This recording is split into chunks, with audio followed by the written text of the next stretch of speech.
धुळे शहरातील एकमेव ठिकाण म्हणजे गंगा टाइल्स सप्लायर शॉप. आमच्याकडे सर्व प्रकारच्या टाइल्स उपलब्ध आहेत.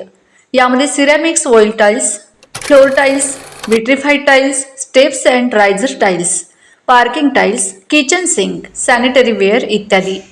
आपल्याला परवडणार अशा दरात आमच्याकडे टाइल्स उपलब्ध आहेत. यासाठी एकदा अवश्य भेट द्या.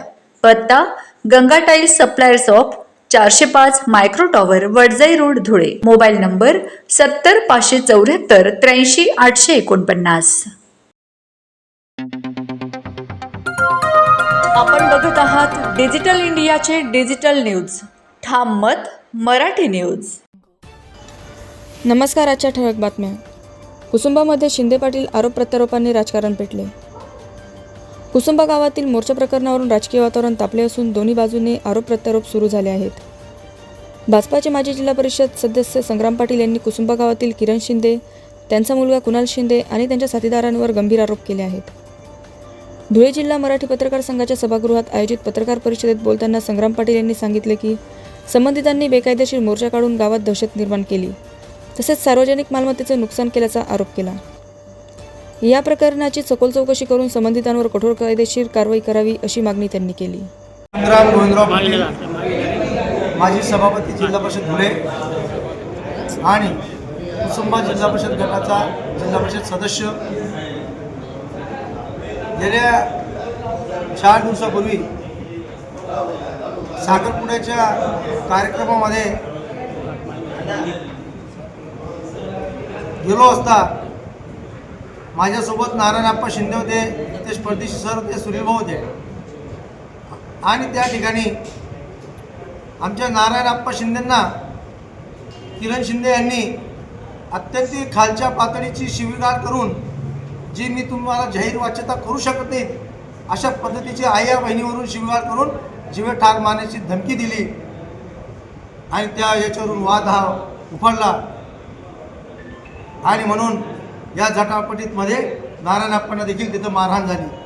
आणि ह्या प्रसंगी आम्ही धुळे तालुका पोलीस स्टेशनला आम्ही फिर्याद दिली आणि त्याचा या सर्व गोष्टीचा राग घेऊन त्यांनी कुसुंबा गाव बंद पाडण्याचा प्रयत्न केला. बेकायदेशीर पद्धतीने बंद पाडला, लोकांना वेठीस धरलं आणि पत्रकारांच्या समोर आपल्या मीडियाच्या माध्यमातून माझ्यावर घाणेरडे आरोप करण्यात आले. आमच्या गावातील CCTV फुटेज कॅमेरे फोडण्यात आले आणि याच्यातनं खरा गावगुंड कोण आहे, या गुंडगिरीचा इतिहास कोणाकडे आहे, या गुंडगिरीच्या विरोधात आतापर्यंत तुमच्या विरोधात पोलीस स्टेशनला कितीतरी प्रकारचे गुन्हे कोणाच्या विरोधात दाखल आहे. आतापर्यंत किरण शिंदेंवर आणि त्यांच्या मुलांवर, त्यांच्या सहकार्यांवर जवळपास आमच्या गावकऱ्यांनी आतापर्यंत 10 ते 12 गुन्हे दाखल केलेले आहेत. अशा या पद्धतीने स्वतः गुंडगिरी असताना, स्वतः गुंडगिरी करत असताना, गुंड असताना आम्हाला गुंडगिरी म्हणतो आणि आता त्यांच्या दहशतीपोटी, भयापोटी संपूर्ण गावाला वेठीस धरण्याचं काम त्यांनी केलेलं आहे. आणि म्हणून आम्ही पोलीस प्रशासनाकडे मागणी केलेली आहे, या गुंडांचा बंदोबस्त झाला पाहिजे. ज्यांनी सार्वजनिक CCTV फुटेजचं नुकसान केलेलं आहे, तोडफोड करण्याचं काम केलेलं आहे. आम्ही आमच्या परिवर्तन पॅनलच्या माध्यमातून गावामध्ये 36 ठिकाणी CCTV कॅमेरे बसवले, त्याच्यापैकी 7-8 CCTV कॅमेरे त्यांनी फोडून टाकले. मग हा त्यांचा कोणता पराक्रम आहे, ही कोणतं त्यांची संतगिरी आहे, ही कोणता त्यांचा राष्ट्रीय संतांचा प्रकार आहे. आणि म्हणून ह्या गुंड किरण शिंदे व त्यांचा मुलगा कुणाल शिंदे आणि त्यांचे इतर सहकारी यांच्यावर पोलिसांनी कायदेशीर कारवाई केली पाहिजे. आणि ह्या निमित्ताने आम्ही त्यांच्याकडे पोलीस प्रशासनाकडे मागणी केलेली आहे. जर पोलीस प्रशासनाने या संदर्भात जर भूमिका घेतली नाही तर आम्हाला वरिष्ठांकडे दाद मागावी लागेल आणि त्यांच्यावर कायदेशीर कारवाईच्या संदर्भात भूमिका घ्यावी लागेल. दरम्यान आरोपांना प्रत्युत्तर देताना कुणाल शिंदे यांनी सर्व आरोप फेटाळून लावले. त्यांनी स्पष्ट केले की मोर्चा पूर्णपणे लोकशाही मार्गाने काढण्यात आला होता आणि कुणालाही जबरदस्ती करण्यात आलेली नाही. कुसुंबा गावातील नागरिकांनी स्वयंप्रेरणेने हल्ल्याचा निषेधार्थ सहभाग नोंदवला असल्याचे त्यांनी सांगितले. तसेच सार्वजनिक मालमत्तेचे कोणतेही नुकसान झाले नसल्याचा दावा करत कुणाल शिंदे यांनी संग्राम पाटील यांच्यावर पलटवार केला. लवकरच संग्राम पाटील यांनी केलेल्या कथित भ्रष्टाचाराचा लेखाजोखा पत्रकार परिषदेत मांडणार असल्याचा इशाराही त्यांनी दिला. या प्रकरणामुळे कुसुंबा गावात राजकीय तणाव वाढला असून प्रशासन कोणती भूमिका घेते याकडे सर्वांचे लक्ष लागले आहे. ठाम मत मराठी न्यूजसाठी सोपान देसले, धुळे. नमस्कार, मी कुणाल किरण शिंदे.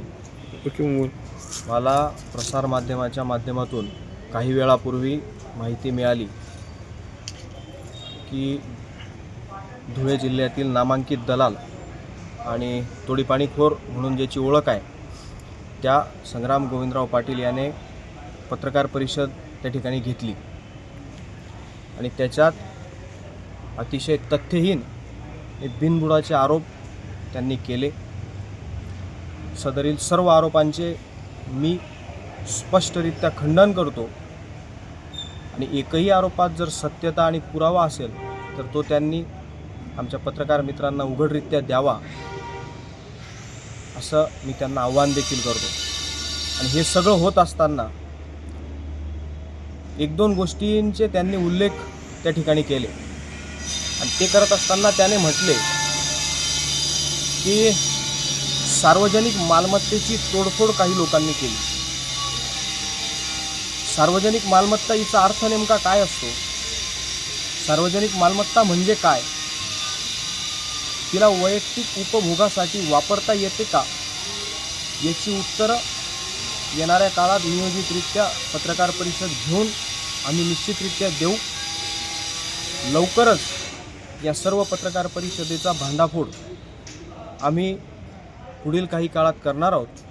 आणि ते करत असताना जो भ्रष्टाचार यांनी केला, जो कायद्याच्या कक्षेबाहेरचा संपूर्ण कार्यभार यांनी केला आणि हे करत असताना जी कोट्यवधी रुपयाची माया यांनी दलाली करून आणि भ्रष्टाचार करून कमवली तिचा एकमेक पुरावा मी या ठिकाणी पत्रकारांना येणाऱ्या काही काळात देणार आहे.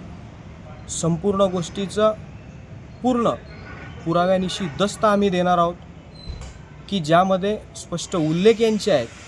यांनी केलेल्या भ्रष्टाचाराचा भांडाफोड त्यात आहे आणि मग त्या ठिकाणी आम्ही त्यांनी केलेल्या आरोपांचं उत्तर देखील मागणार आहोत. धन्यवाद. महाराष्ट्रातील ताज्या घडामोडींसाठी पाहत रहा ठाम मत मराठी न्यूज. तसेच आमच्या चॅनलला लाईक, शेअर, सबस्क्राईब करायला विसरू नका.